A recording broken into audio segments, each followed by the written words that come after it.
Ponto. E crime a gente não pode normalizar. E a gente precisa ter a consciência de ensinar isso à igreja, né? Eu venho de uma igreja na qual nós acreditamos na inclusão, né? Nós acreditamos ali que o Senhor, Ele alcança, né, a todos. Entretanto, eu não posso vir aqui e dizer, olha, tem a relação sexual e se você não quiser, você pode tirar o seu filho. Uma vida não é uma camiseta que a gente tira e joga fora. Né? Então, eu penso que nós precisamos nos posicionar à luz da Bíblia e assim como dando ali o subsídio de forma jurídica, assim como os doutores aqui, que entendem muito mais de direito do que eu, poderão aqui falar. Do que nós, porque eu tenho coisa aí que eu nunca ouvi falar. Doutor Gironde, ele é terrível. Não, ele veio com a conversa e veio na ponta da língua. Não é uma boa coisa tentar brigar com ele, não. Agora, eu marquei aqui, o que é igreja inclusiva? Bispo, hoje, acredito que todos nós aqui sabemos que a homoafetividade, ela é um tabu ainda, né? E é um tema bastante polêmico, complicado de se falar. Hoje eu sou um pastor, né? Como o senhor bem aqui me apresentou, 36 anos, casado. Você foi ordenado onde? Na Igreja Cristã Contemporânea, fui ordenado lá. Eu tenho 12 anos de contemporânea, mas 25 de conversão ao total. Nossa. Quais são as suas boas origens da Assembleia de Deus? Eu frequentei por muito tempo ali a Assembleia de Deus do Belém. Opa, pastor seu Hélio, meu amigo. Por muitas vezes fui nas vigílias da Debras. Olha isso, rapaz. E não te salvamos, rapaz. Pois é. Que luta, gente. Não me salvaram. Eu tô brincando. Imagina. Por gentileza. Fica tranquilo. E nós acreditamos que a contemporânea, ela tem um principal princípio, né, de incluir a todos, inclusive a classe homoafetiva, a classe LGBTQIAPN+. Então, APN+. Isso. Hoje, dentro da nomenclatura, né, a LGBTQIAPN+. Não, é um abecedário inteiro. É um abecedário todo, né? Mas são os gays, lésbicas, transexuais, travestis, né, que são inclusos hoje. Inclusive os travestis. Na nossa igreja. Inclusive os travestis. Tudo menos hétero. Entendeu? Isso não é uma verdade. Por quê? Porque a igreja, ela é para todos. Mas nós também somos inclusivos. Ela a inclusive, gente só exige uma mudança no parâmetro. Toda a igreja deveria ser inclusiva. Toda a igreja é inclusiva. Eu tenho, inclusive, pessoas que vão lá, que são heterossexuais, que congregam lá e que têm a liberdade de ir. Não falo da sua igreja, eu falo do movimento.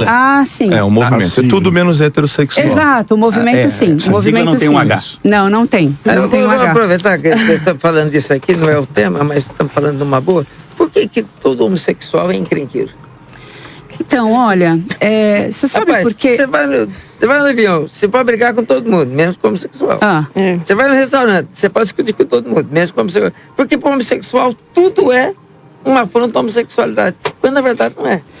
Por quê? Bispo, posso te responder no meu lugar de fala, como um homem homoafetivo? Por favor. O homoafetivo na sua... Mas fica à vontade de não responder, porque não é o tempo. Nós estamos aqui batendo papo. Fica tranquilo. Parece que não, mas já estamos há 1 hora. Sim. Aqui. Eu penso que hoje o homoafetivo, ele muitas vezes é colocado numa cadeira, né, e num lugar de vítima, e pegando a fala do senhor aqui como encrenqueiro, justamente por conta da quantidade de desrespeito que é feito hoje, né? Eu posso dizer para o senhor que todos os dias eu sou massacrado na internet. Eu recebo palavras de morte todos os dias. E quando eu me posiciono, eu levo um nome de nossa, mas poxa, que encrenqueiro, ou nossa, por que você está respondendo? Eu penso que o seu direito termina onde começa o meu. Correto. E se eu penso diferente do que o senhor ou diferente de qualquer outra pessoa, o que não se gera encrenca é a partir do respeito. Correto. Então penso que se alguém tem algum comportamento que é adverso ao que você espera, é porque entretanto ele deve ter sido em algum momento provocado por falta de respeito, por muitas vezes ter sido ali ofendido. E penso que... Nunca é o contrário, porque por exemplo nos Estados Unidos não é o negro que é discriminado é o branco. Sim. Né? Você vai no bairro negro dos Estados Unidos, o risco de vida é enorme. Enorme. Então não é o contrário, não é o homossexual que, por não aceitar, vem para cima. Ele já está tão na defesa que ele já vem para cima sempre. Olha, bispo, eu vou me usar aqui como um exemplo, né? E posso falar daquilo que eu vivo. A minha existência hoje, ela não deve ferir a existência de ninguém. O fato de eu ser um homem homoafetivo, ela não vai impactar na sua vida, na sua vida, na sua vida. Porque, em primeiro lugar, né, eu penso que nós estamos aqui como seres humanos e cada um de nós temos o nosso lugar, nós temos a nossa, mas nossa liberdade. Eu vou lhe perguntar, a homoafetividade se nasce com ela ou ela se adquire? Eu acredito que nós nascemos homoafetivos. Eu não posso dizer, e aí mais uma vez, falo no meu lugar de fala, né? Sim. Eu durante muitos anos, me converti, eu tinha 9 anos de idade. Eu lutei durante muitos anos contra isso, né? E posso dizer para o senhor que fiz, inclusive, as pessoas chamavam, né, do que se chama hoje de curas gays e tudo mais. Campanha para sair. Campanha, e lutei durante muitos anos com isso. E não houve uma mudança. Então, desde muito criança, eu já me entendia. Então, você está dizendo para mim que se nasce com... Você está me dizendo que foi opção de Deus. Sim. Deus decidiu fazê-lo homossexual. Sim. Contrariando a palavra, né, bispo? Eu nunca achei, não. Achei que ele criou Contrariando macho a Bíblia, e fêmea. Deus o fez assim. Mas ele criou macho e fêmea. Eu sou o quê? Aí a senhora que tem o senhor que tem que definir. Eu sou macho. Pode dizer o meu sem sexo, a minha identidade de gênero pode dizer sem ser processado? masculino. Esse é o problema. Por isso que eu disse para o senhor definir. Porque se eu fosse definir, aí talvez então, mas aí é uma sua definição sua. Não, biológica. Não é bíblica. Você pensa. É a Bíblia. É o que você pensa. Não, fora isso, não, é o que a Bíblia fala. Então, aí... O que a Bíblia fala, Felipe? A graça nos alcança? Não foi essa pergunta. Aí não é a hipergraça? Não, mas aí não é essa a pergunta. A pergunta é o que o senhor é. Não o que a graça alcança. A graça alcança qualquer coisa. Eu sou aquilo que o senhor é. Um ser humano, como outro qualquer. Sou homoafetivo. Sim. Né? Trabalho, estudo, pago os meus impostos, respeito a todos, e tenho a minha fé. todo o nosso respeito. Agora, ninguém tem o direito, pastor, de vir aqui... Bom, Felipe, então, vamos não é hipergraça, mas vamos falar uma coisa. Então, pela sua linha de pensamento, a pessoa não decide ser gay, né, homossexual. A pessoa nasce homossexual. Então, você está me dizendo que Deus, no seu eterno poder, autoriza uma pessoa a praticar o aborto ou não praticar o aborto, ou então ser estuprado. Isso é... Como é que é? Deus deixa? Em nenhum momento eu estou aqui dizendo que Deus deixa a pessoa ser estuprada. Se ele não deixa, então entendeu? Por que é? Se isso acontece, bispo, eu entendo que faz parte, né, ali de um plano aquilo ter acontecido. Plano de quem? Seja de Deus, seja de qualquer... eu não posso dizer para o senhor, eu fui vítima de um estupro. Eu fui vítima de um estupro, dentro da igreja.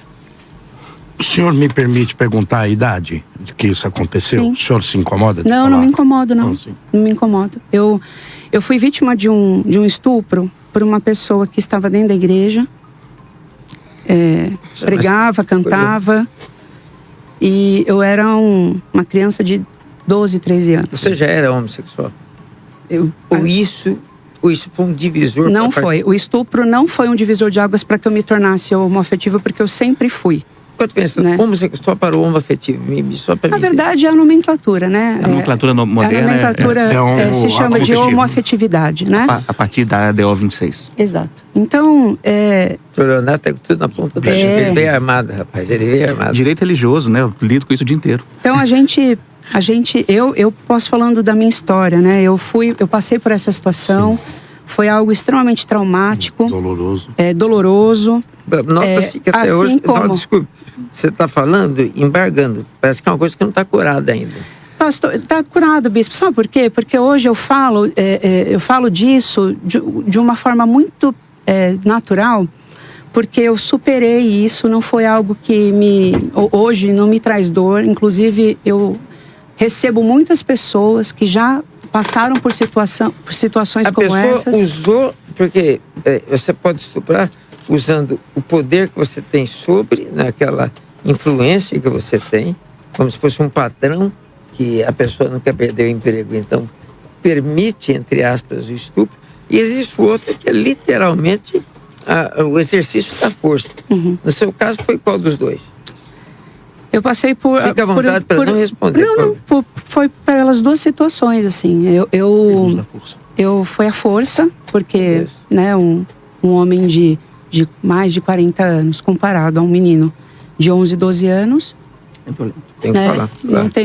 Não tenho muito o que dizer sobre isso. A igreja, na sua essência, ela não estava preparada, tanto que ele me ameaçava muitas vezes. Olha, se você falar alguma coisa, eu vou te expor. Olha, se você for falar isso... E você nunca falou? Eu nunca falei, porque... Até quando? Foi minoria isso. Até que, com 30 anos, Meu Deus. Até com 30 anos eu... Carregou 18 anos? 18 anos, isso calado, sem meus pais saberem, sem ninguém saber. Né? Até que com 30 anos eu tive um burnout. Ou seja... Eu tive um esgotamento. O início de uma depressão. Exato, pelo esgotamento mental, de tantas coisas que eu passava. E aí eu... Sempre fruto disso? Porque tem pessoas que têm burnout por causa do excesso de trabalho. Foi uma somatória de coisas. Foi uma somatória de coisas, bispo. Enfim, eu não quero desviar o tema. Não, fica à vontade. Né, aqui, mas eu rapidamente para trazer... Está de um nível muito alto, né? Porque a gente está tendo muito elegante. Nós estamos tocando no assunto e te dando plena liberdade para dizer isso. Eu não gostaria de falar disso. Obrigada. Até para trazer contexto aos demais, né? Acredito, nem sei se todo mundo aqui me conhece, né? Já ouviu a minha história, o meu testemunho. Eu venho de uma realidade... Eu já vi falar muito mal de você, para a verdade. Estou notando que você não é tão mal como fala. Não sou. Eu sou diferente. Assim como eu sou o cara envolvido com dinheiro, sou bandido, matar, faz parte da vida. Então, as pessoas acabam mudando a percepção a partir do primeiro momento que elas conhecem a gente, né? E reforço aqui dizer que está sendo um prazer poder conhecê-los aqui e me conectar com todos vocês. Muito obrigado. Apesar das nossas divergências e diferenças... Por que você saiu? É uma pergunta que não quer calar, você segura para falar. Por que você saiu do debate do César Cavalcante? Olha só, eu não saio da minha casa para ser desrespeitado. Que não quer calar, mas fica à vontade. Eu não saio da minha casa para ser desrespeitado por ninguém. Hoje eu ainda tolero a falta de respeito das pessoas na internet porque eu não as conheço pessoalmente. Sim. Mas existe o direito, né, que é um crime, que hoje acontece, que também me protege, onde eu possa processar essas pessoas. Eu penso, bispo, que quando nós somos seguros daquilo que somos, nós não precisamos nos desestabilizar. O senhor tem uma opinião completamente diferente do que a minha, né? O senhor também. E tá tudo bem. Existe respeito. Existe respeito. Eu posso dizer que eu tenho o amor de Cristo sobre a tua vida porque eu reconheço a unção que Deus tem sobre a tua vida e através da sua vida, muitas vezes eu posso ser ministrado como eu já fui. Assim como o senhor, assim como os demais. Assembleia de Deus, você, entendeu? Deixando de ser afetivo, vai ter um grande obreiro. Olha, não vou dizer, isso não vai acontecer, mas... Eu creio em milagre. Eu posso dizer que já me sinto muito feliz de poder, ao menos, sentar na mesma mesa que o senhor. Por favor, a honra é minha. E voltando à pergunta que o senhor me fez, né? Eu venho de uma realidade sub-humana. Eu comecei a trabalhar, eu tinha 9 anos de idade, eu venho de uma realidade muito pobre. Eu me considero um grande vencedor. Eu tenho orgulho da minha história, eu tenho orgulho de quem eu sou. Hoje eu tenho 3 faculdades, tenho a minha casa própria, tenho meu carro, um casamento consolidado, estou na fila de adoção para ser pai. Tenho a coragem de dizer quem eu sou, não me escondo atrás de nada. Sou casado há 10 anos. Uma união monogâmica. Na minha... Desculpa, vou traduzir que pouco quer dizer monogâmico. Primeiro, monogâmico entre tantas coisas. Primeiro, existe fidelidade. Exato. Um para com o outro. E no caso dele, é casado com outro homoafetivo. Exato. Então, eu fui muito... em todos os lugares nos quais eu passei... Vou chegar lá. Em todos os lugares nos quais eu passei, eu fui rejeitado. Inclusive dentro da igreja. Eu não podia cantar, porque a minha voz era muito aguda. Eu não podia dançar, porque era algo só de menina. Eu não podia fazer tal coisa, porque não acontecia isso. E isso vai criando em nós uma dor que é irreparável. Não pertencimento. Um sentimento de não pertencimento, que é muito complicado. E com 9 anos eu já trabalhava, minha mãe sempre muito esforçada trabalhando, meu pai entregue ao mundo das drogas, há 40 anos usuário de crack, chegou a ser morador de rua. Uma coisa que todas as pessoas que são homoafetivas, assim, 90% tem esse tipo de problema, né? Tem, e é curioso e muitas... E você não acha que isso coopera, Felipe, não cooperou de alguma forma para que se consolidasse em você a homoafetividade? De forma alguma. Você acha que não? De forma alguma, pastor, porque hoje, como homoafetivo, muitas pessoas querem me segregar e me colocar em lugares de subserviência. Lugares nos quais não foram feitos para mim. O fato de eu ser um homoafetivo não me impede de eu ser um pai de família, não me impede de ser um advogado, não me impede de ser um psicopedagogo como eu sou. E um bom cidadão. Um bom cidadão, uma pessoa de influência hoje na internet, que é o contrário. O futuro obreiro da Assembleia de Deus. Bispo, em nome de Jesus, não comece com essas coisas. Olha, esse negócio pega, hein? Eu estou muito feliz lá na Contemporânea. Mas, Felipe, deixa eu te falar assim, se o bispo permitir fazer uma pergunta para você. Quando você diz que você não sai de casa para ser ofendido e tal, talvez tenha sido esse o motivo que você saiu do debate do César. Só assim, só para me completar. Por isso que eu queria te perguntar. O desrespeito é mostrar a você, dentro da nossa concepção cristã, tradicional ou tal, de que você está fora dos padrões bíblicos, que você está errado. Você consegue conversar com isso? Mesmo se eu for veemente aqui falar, Felipe, na nossa concepção, você está errado, você está em pecado. Você consegue conversar com isso sem que você entenda que isso é uma ofensa pessoal à sua pessoa, ao Felipe como cidadão, pastor, como ser humano? Assim, olha, existe algo dentro de mim que eu entendo que são duas coisas. Primeiro, maturidade.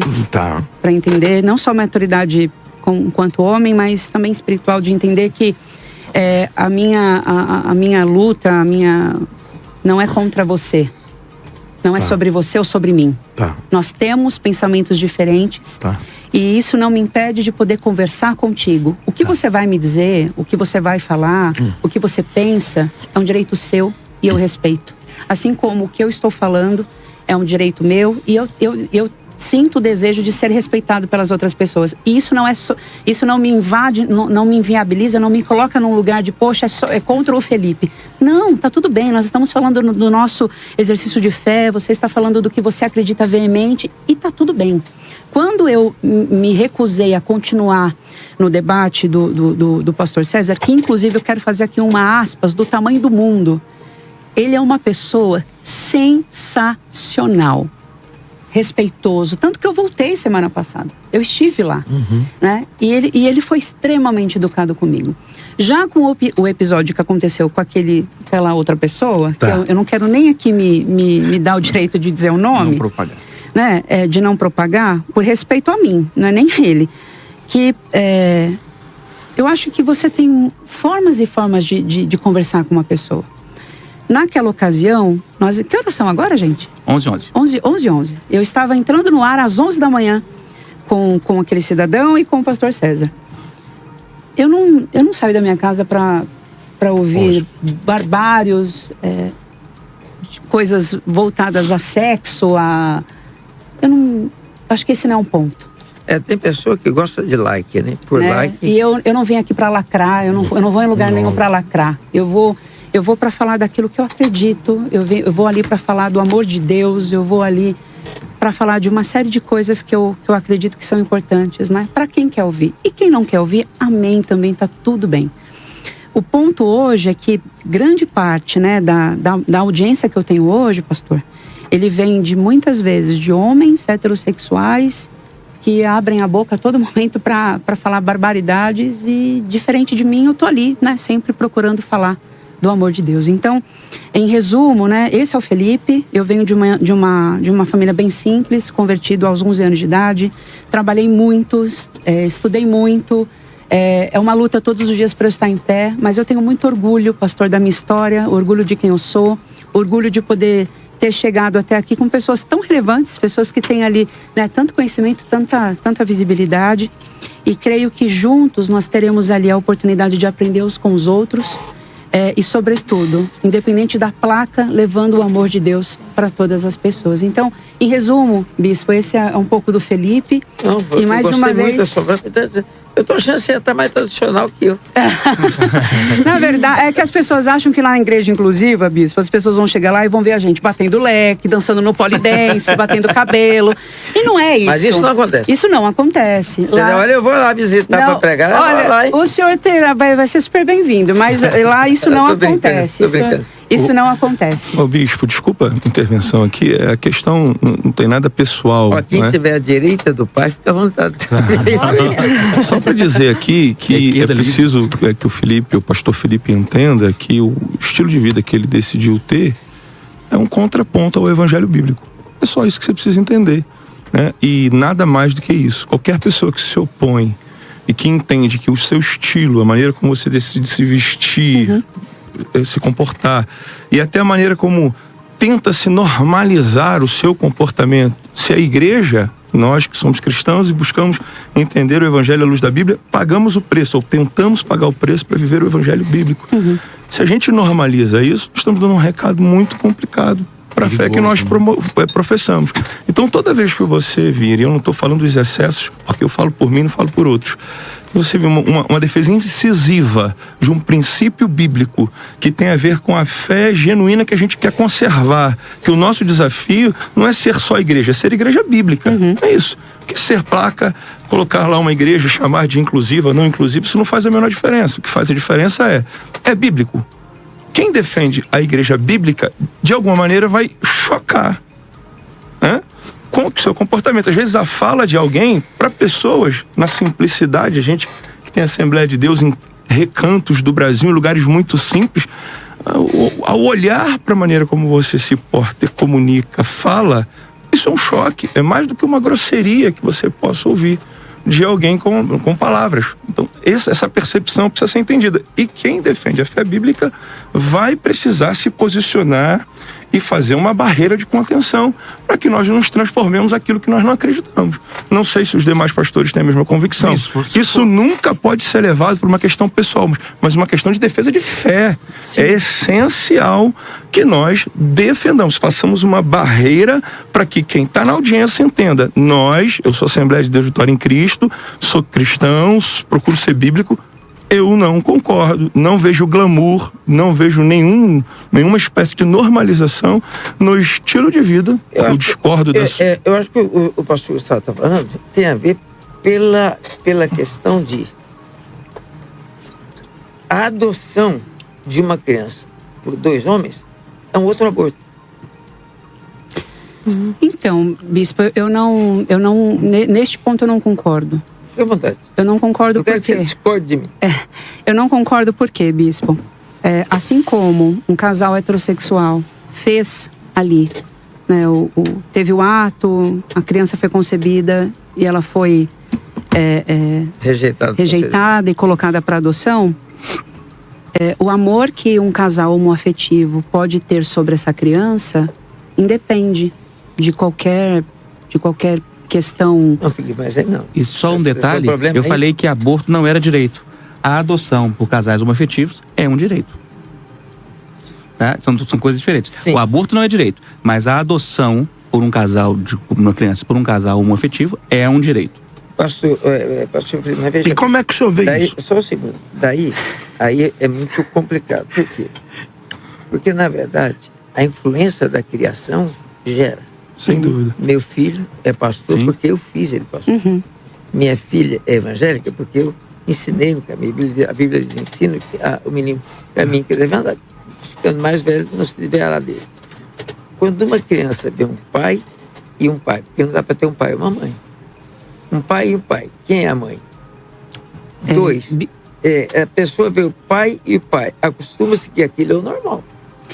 Bispo, não está se abortando o futuro da pessoa? Não. Olha só, eu vou trazer como exemplo aqui a família hoje do pastor Marcos Gladstone e a família, né? Ele é casado junto com o pastor Fábio, eles têm hoje 4 filhos. Os 4 filhos adotados, eles sabem da origem deles, sabem que foram adotados. Sim. E são heteroafetivos? Não, são heterossexuais. São heterossexuais. Hoje um tem 18, o outro tem 20. Já são grandes. Já são grandes. E tem uma menina e 2 meninas, né? Que são crianças. São mais novas, né? São bem mais novas.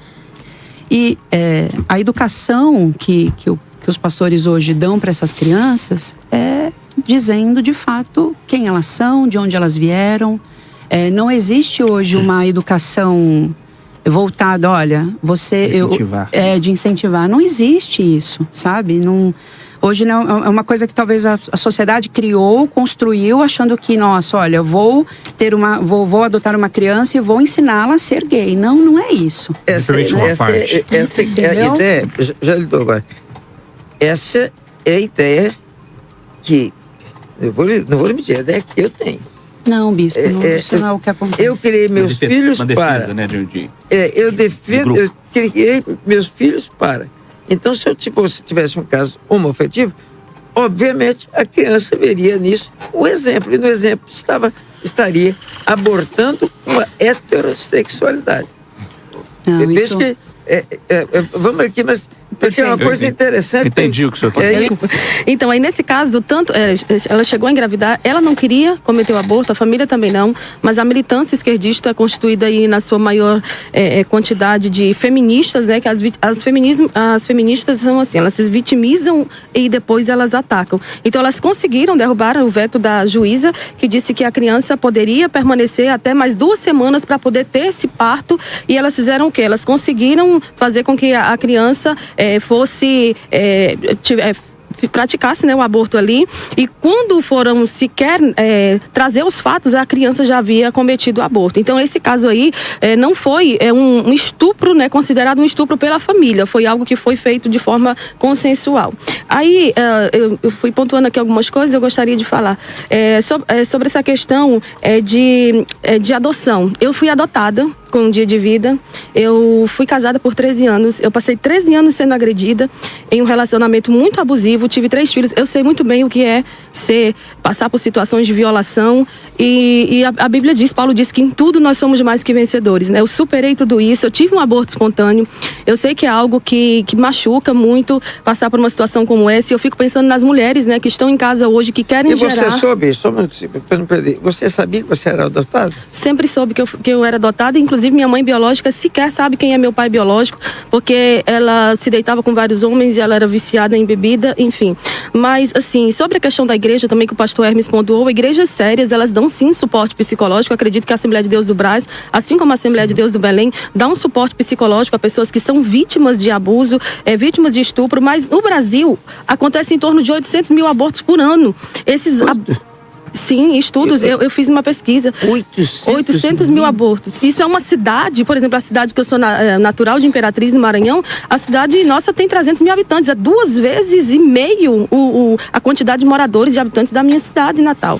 Então, assim, nos Estados Unidos aconteceu um caso, né, que eu acredito que todos os senhores que estão aqui à mesa sabem, o caso Roe versus Wade, né, em que a Suprema Corte, ela teve que no ano de 1973 estabelecer o direito ao aborto fundamental através de um caso, de uma palavra de uma mulher que chegou dizendo que havia sido abusada e alguns anos à frente, né, a Suprema Corte votou por 7-2 que era um direito que deveria ser protegido pela Constituição, o aborto nos Estados Unidos.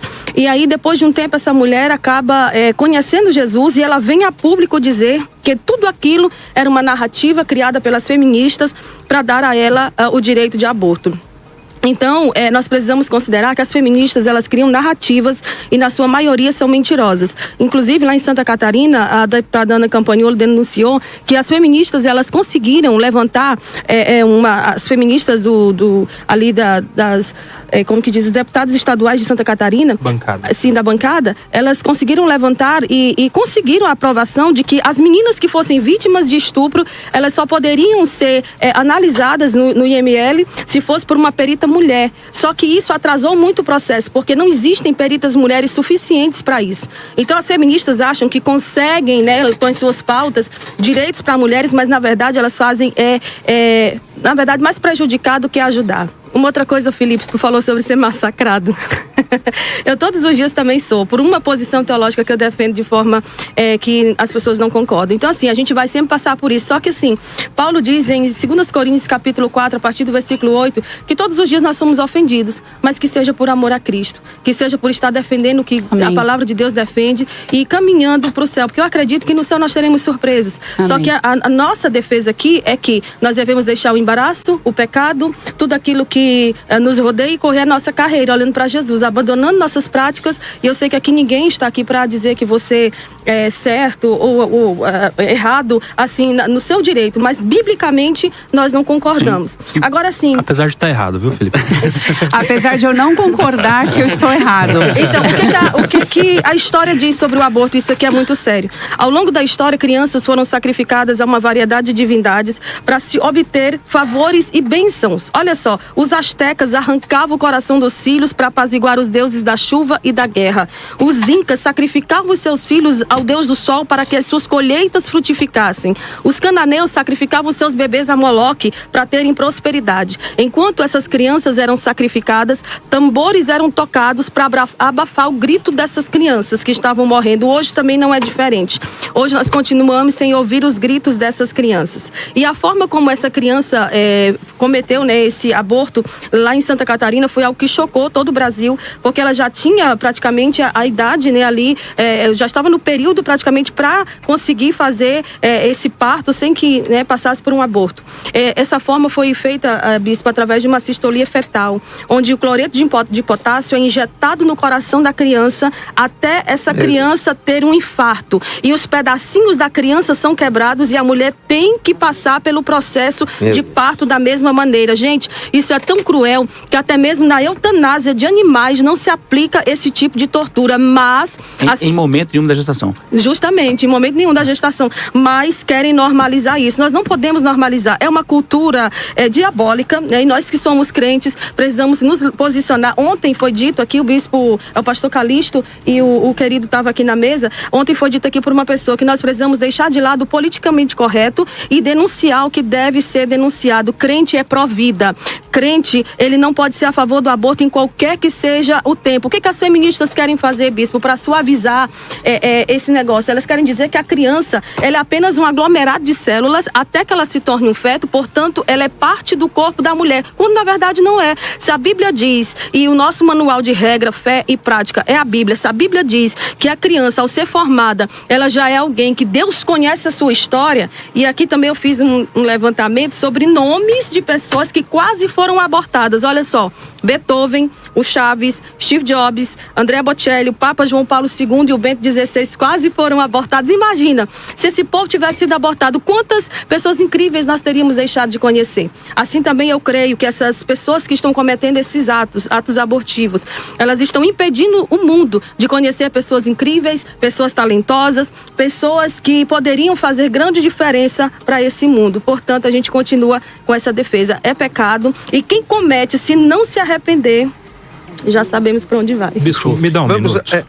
Deixa eu só ouvir o pastor Levi que tinha pedido e eu já lhe dou o minuto. Bispo, eu não queria tirar o tom da missionária Ruth, mas ainda meu pedido foi uma continuidade do pastor Gustavo junto com o pastor Felipe, e dizer sobre no que nós cremos. A Bíblia fala dos três homens, o natural, o espiritual e o carnal. Bom, enfim, a Bíblia também nós cremos que ela foi constituída nos apóstolos e nós trabalhamos, nós cremos, somos cristãos baseados nesses ensinamentos.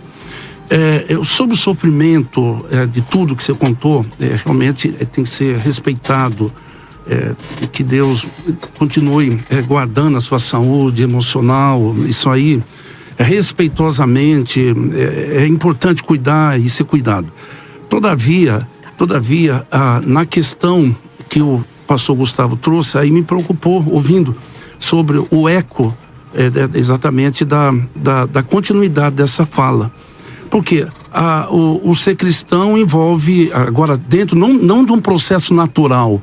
Por exemplo, como psicólogo eu trato de um processo natural, mas eu estou falando agora de um processo na perspectiva bíblica, como cristão, servo de Jesus, seguidor de Jesus. E está claramente que a Bíblia fala de renúncias, o Evangelho fala de renúncias.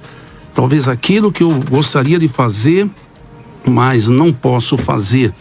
E está claro, e Jesus, ele mesmo, Felipe, assim, ele traz esse ensinamento: quem não aborrecer, né, pai, mãe, família, amigos, não pode ser meu discípulo. Então, eu só queria, bispo, dar ressaltar a fala do pastor Gustavo, quando ele falou, quando essa palavra vai chegando mais longe, né? E isso preocupa quando a gente pode relativizar o evangelho no ponto de vista da coisa natural para a coisa espiritual. Então, toda classe tem as suas, como é que eu posso falar? Suas demandas. As suas demandas e, por exemplo, a UAB tem os seus critérios, a psicologia tem os seus conselhos, e cristão tem a Bíblia, que é a carta magna, é a Bíblia. E aí eu só queria trazer essa contribuição, mas não desmerecendo jamais os cuidados. E quando você diz sobre os abusos, isso aí eu ouvi aqui, assim, como psicólogo a gente fica terrível. Todavia devemos separar, né, aquilo que é natural para aquilo que é espiritual. Me permite, ela passou por uma experiência terrível dentro da igreja, mas não praticada por um cristão, porque a atitude nele nega a possibilidade dele ser um cristão. Sim. Dentro da igreja, mas por um não cristão. A igreja é um espaço físico, eu digo igreja no contexto físico dela, né? Se me permite, bispo, eu dar uma palavra. Só um segundo para me ouvir, doutor Nelson, eu já ouço você. Mas é muito rápido isso, porque em relação ao que falava a missionária Ruth a respeito desse movimento pró-aborto, que não é só o fato de ser a favor ou contra, é um movimento, inclusive com proselitismo, uma militância, inclusive pró-aborto, como se fosse um incentivo até, não apenas uma propagação de opiniões. Estrategicamente, acho que até intencionalmente, boa parte dos militantes desse movimento pró-aborto, eles ampliam o debate para tirar o foco do debate. Estou dizendo aqui, recentemente a gente tem visto, e isso com muito sucesso, infelizmente, as pessoas falando muito mais das consequências disso do que propriamente disso. Estou dizendo, se fala muito mais das consequências de um aborto do que propriamente de um aborto. E eu queria até deixar um desafio para todo mundo que é desse movimento, que converse sobre as consequências sociais, os direitos da mulher e tudo mais que está envolvido, mas antes conversa pelo menos 10 minutos sobre o que é de fato o aborto. E aí eu acho que é até uma oportunidade, um exercício para se aplicar a empatia, a compaixão, a predileção pela vida, pelos direitos fundamentais, até mesmo pelo direito da vida, que vem antes mesmo do direito da dignidade de qualquer pessoa, que deve ser sim um direito. A gente tem que levar em consideração que essa foi uma estratégia traçada, que no meu ponto de vista, segundo a minha fé, isso envolve inclusive uma guerra espiritual, que tem alcançado o seu sucesso, mas que é importante que a gente traga à luz. Ela trouxe o exemplo aqui, do que tem sido esses abortos praticados após a 22ª semana. Lembrando que nada disso é permitido na nossa lei. Exato. A lei é muito clara nesse aspecto. Exato. E aí a gente pode sim falar, tudo bem. A gente fala sobre os direitos, a gente fala sobre as consequências psicológicas, mas isso, converse 10 minutos antes sobre a dor, a tortura, o procedimento, como é que é feito o aborto, para a gente conversar depois sobre as consequências e os direitos envolvidos no aborto. Eu ouvi que o pastor Felipe pretende adotar uma criança. Já está na fila para adoção. Isso. Como é que vai ser a sua criação? Como é que você vai ser a criação? Me explica isso. No dia que essa criança perguntar, eu serei homem ou serei mulher? Como é que você vai fazer isso? Vamos abortar essa pessoa ou vamos deixá-la Em primeiro lugar, bispo, eu fui criado por uma mulher heterossexual e por um homem heterossexual. Eles não me ensinaram a ser gay. O meu pai é usuário de drogas há mais de 40 anos. Virou morador de rua, usuário de crack. Eu nunca ingeri uma droga no meu corpo. E aí eu gostaria muito, assim, de deixar algo claro aqui nessa mesa, e é o que eu vou me permitir dizer. Em nenhum momento um homoafetivo que adota uma criança tem como pretensão ensinar essa criança a ser um homem ou uma mulher gay. Ela vai ser educada, eu educarei o meu filho ou a minha filha com aquilo que a gente acredita, né? Então, olha, você foi uma criança adotada, você é fruto, né? Hoje, aqui nessa casa, você é fruto do nosso amor, a gente tem muito amor por você, mas você tem a liberdade, né, daqui a alguns anos, de você, quando tiver consciência, de entender o que você é. O que hoje a gente vai educar essa criança dizendo, olha, hoje você tem 2 pais, mas se lá na frente e você vai ver os seus colegas, os seus amigos da escola tendo um pai, tem uma mãe, mas a sua família hoje é diferente. Mas eu não vou em nenhum momento incitar essa criança para essa criança ser educada num molde homoafetivo, porque não existe esse molde. Isso é uma situação. Por que é uma situação complexa? Por causa da questão seguinte, hoje nós temos aqui estudos, e nós estamos fazendo aqui na USP, aqui em São Paulo, transição sexual a partir dos 4 anos de idade. 4 anos de idade, tem pessoas aqui fazendo transição sexual. Quer dizer, tirando o hormônio... O que é isso? Transição sexual é mudar o gênero. Transição de gênero, a pessoa muda o seu gênero. A partir de 4 anos, nós temos casos aqui na USP. Bloqueadores hormonais. Tratamento hormonal.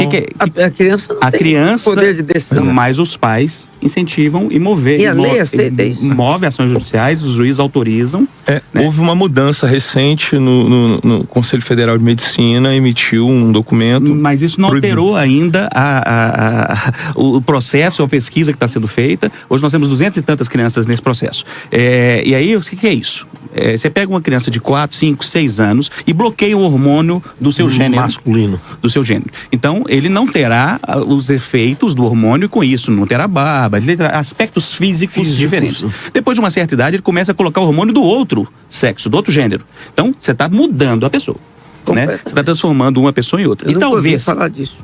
E aí, posteriormente, o último caso é realmente a transição, a cirurgia sexual. Agora, o que eu entrei com essa situação em relação à educação? Nós não permitimos que uma criança de 4 anos atravesse a Avenida Paulista sozinha. Nós não permitimos que uma criança de 10 anos faça isso sozinho.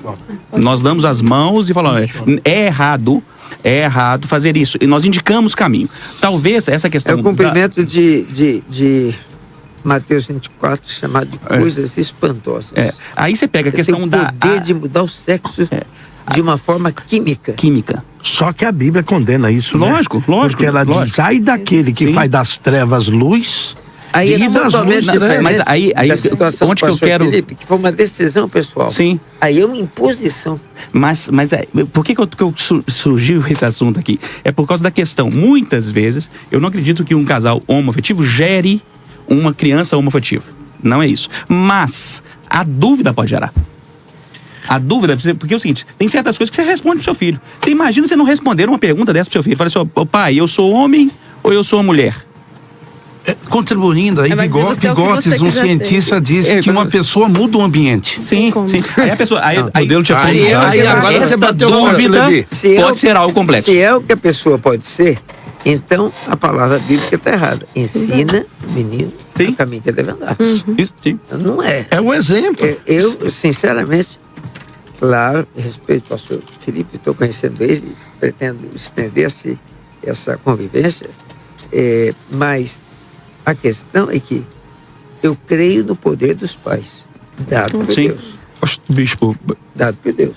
Bispo, existe uma das mães do feminismo, Simone de Beauvoir, ela tem uma frase, ela diz assim, ó: ninguém nasce mulher, torna-se mulher. Ela está dizendo que o sexo é uma a ideologia, o gênero é uma construção social, negando absolutamente a maneira como a pessoa foi gerada. Então, se isso não é uma afronta ao princípio bíblico de que Deus nos dá uma designação sexual, um sexo, para que nós... E não dá só fisicamente. Hormônios, o jeito de pensar, o jeito de agir. Existem inúmeros casos, e um mais famoso de gêmeos, eu não quero me estender nisso aqui, que trata sobre a ideologia de gênero, que foram expostos a uma experimentação por um médico, para mim, louco, tentou fazer deles, teve um problema, teve uma amputação da genital, e aí ele passa por uma experiência de tentar transformar aquele menino em uma mulher e começa a expô-lo a uma educação feminina. Resultado da história: os dois morreram por fruto do suicídio, se suicidaram porque simplesmente não conseguiram convergir ou se tornar aquilo que eles não eram na sua essência. Enfim, Bispo, se o senhor me permite, eu queria trazer só alguns dados para ajudar aqui nessa questão do aborto, pelo seguinte... Deixa para o pastor Felipe responder. Veja só. Dos nossos ouvintes aqui. Olha que coisa interessante. Você já vai dar, você vai pensando na resposta. Estou sendo amigo, não vou perguntar na bucha, eu vou dar um tempo para ele estudar. Antes do senhor perguntar, Bispo, por favor, com toda a licença, parece que o pastor Hermes, ele estava querendo contribuir com alguma coisa já há um certo tempo. Esquecemos você, né, pastor Hermes? Você vê como é que é o pastor Felipe, ele já tomou direção de tudo aqui. Deixa eu só deixar aqui, Felipe, para você perguntar, tá? A Camila de Araraquara pergunta: quanto à adoção, como fica a questão do exemplo dos pais homoafetivos na formação de seus filhos adotivos, tendo em vista que o modelo é a base para se replicar os preceitos? E a Joana da Boca: há estudos que apontam para as causas comportamentais. Nossa, olha aqui, atravessa. Esse dia foi falar solidariedade, saiu tudo menos paralelepípedo que embalou tudo. Meu Deus do céu. Hormonais genéticas e patológicas no que diz respeito à homossexualidade. Dessa forma, como as igrejas denominadas inclusivas interpretam exegetamente Romanos 1, 4, 24 a 32. Dá para ele que ele vai olhando enquanto o pastor Hermes. Pastor Hermes, referência bíblica. Perdão, é que de vez em quando o negócio fica meio complicado aqui, mas eu lhe prometo que no próximo debate. Você vai falar sozinho. Vou falar 3 vezes. Vai falar 3 vezes mais do que os outros falarem. Bem, recentemente eu estive pregando numa igreja em Goiânia. E havia à minha frente um casal homoafetivo, uma mulher cis e um homem trans. E após a minha ministração, ele veio com essa pulseira, o homem trans, e colocou no meu braço, chorando muito. E eu perguntei a ele o que estava acontecendo, e ele me disse: essa pulseira pertencia ao meu melhor amigo, que uma semana atrás tirou a própria vida por ser trans. E se ele tivesse ouvido o que eu ouvi aqui hoje, ele não teria tirado a vida. Eu costumo dizer que, respeitando aí a opinião de todos, obviamente, a igreja não tem problema com a homossexualidade. A igreja tem problema com a verdade. Se a pessoa for homoafetiva, mas viver de maneira muito discreta, negando a si mesmo, como geralmente se exige dela, né? O que não se exige do hétero, negando a sua sexualidade, a igreja vai fazer vista grossa, vai fingir que não está vendo. A igreja tem muito problema com a sua imagem, com o escândalo que aquilo pode causar. Isso, inclusive, com relação ao aborto. Quantos são os homens que patrocinam o aborto das suas amantes, sim, mas que estão na igreja, vivendo de maneira hipócrita? Então, desde que aquilo seja mantido a 7 chaves, tudo bem. Você sabe quantos filhos de pastores eu atendo na minha clínica psicológica que já vêm para mim decididos a se matar por causa da homoafetividade? Você sabe quantos filhos de pastores são mandados para o exterior para não causar escândalo na igreja? Este é o grande problema que a igreja está enfrentando. E a igreja não sabe lidar com essas questões, a não ser varrendo para debaixo do tapete. O pecado que Jesus mais denunciou dos religiosos da sua época é o pecado da hipocrisia. E o que o apóstolo Paulo vai dizer? Onde está o Espírito do Senhor, ali a liberdade. Geralmente a gente traduz essa liberdade como liberdade litúrgica, liberdade para levantar as mãos, pular, dar aleluia, glória a Deus. Mas a liberdade a que Paulo se refere é de caráter existencial, é liberdade de ser o que se é.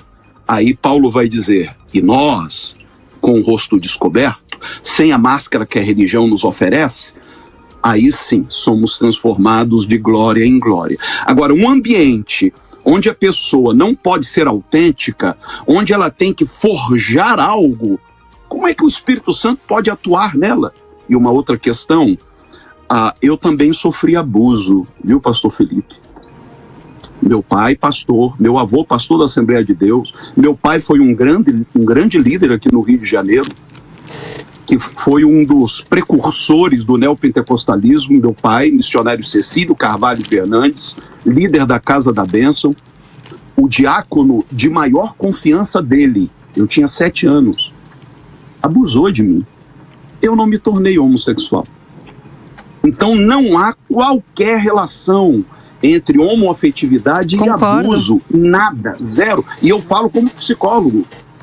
Agora, de que adianta nós sermos tão moralistas, condenarmos peremptoriamente o aborto e, ao mesmo tempo, inviabilizarmos a adoção de crianças, geralmente abandonadas por famílias heteronormativas, por parte de casais homoafetivos? Quem sabe a homoafetividade seja a resposta de Deus para isso.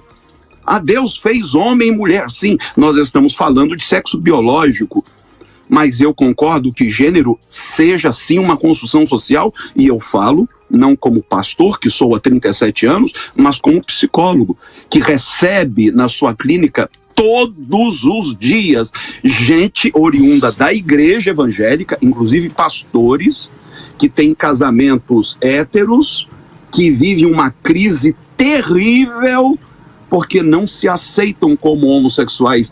Fizeram do púlpito o armário no qual se escondem.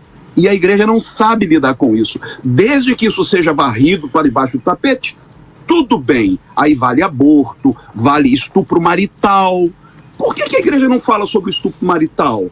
Por que a igreja usa passagens bíblicas que supostamente dão ao homem o direito de usar a sua mulher o dia que quer, sem a sua permissão?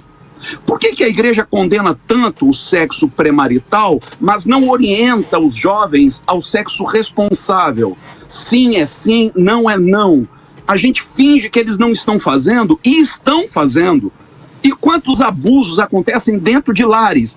E lares heteronormativos. Está na hora de nós encararmos a verdade.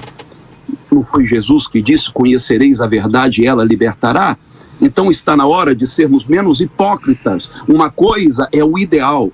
O ideal é lindo, é maravilhoso, mas nós vivemos no mundo real. As demandas são reais. As pessoas estão se suicidando. Eu sou contra o aborto e eu não tenho como ser a favor do aborto, mas eu não posso fazer vista grossa para o fato de que 70 mil mulheres perdem a vida anualmente em consequência de abortos realizados em condições precárias. Que não façam ele.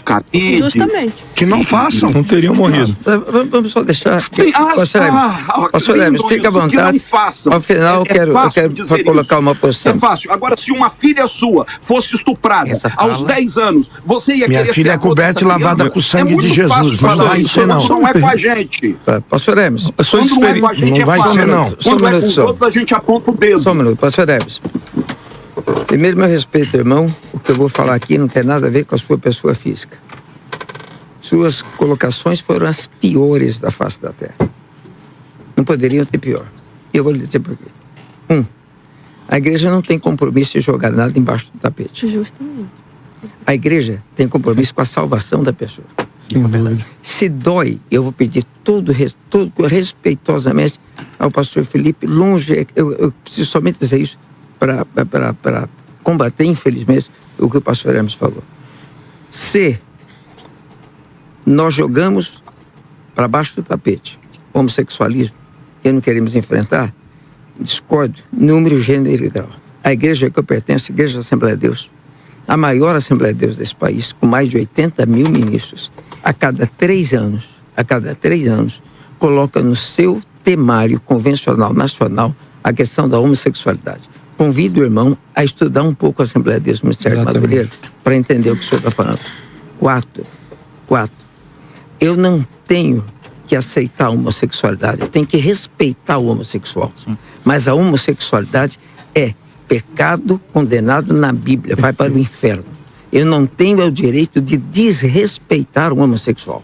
O homossexual é um ser normal como eu, que vive como eu, que tem seus direitos como eu, que merece o meu respeito, e se eu desrespeitar, eu tenho um pecado diante de Deus por não estar amando o próximo. 5, senhor, por favor, estuda um pouquinho mais. Meu estudo, eu não tenho talvez o estudo do senhor, mas eu vou lhe dizer o que eu sou. Fiz o curso básico de teologia, fiz o curso bacharel de teologia, fiz doutorado, daqui para frente, tudo fora do país, doutorado, mestrado, e me tornei PhD em teologia. E estou aqui para lhe dizer que não há como aceitar o homossexualismo dentro da igreja, e não há como aceitar ele na sociedade sem lutar contra ele, mas jamais lutar contra a pessoa. Há uma frase antiga que se diz na Assembleia de Deus e que nós usamos até hoje.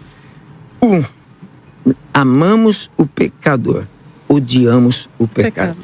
O senhor falou do pastor Cecílio, pessoa porque a história eu respeito muito.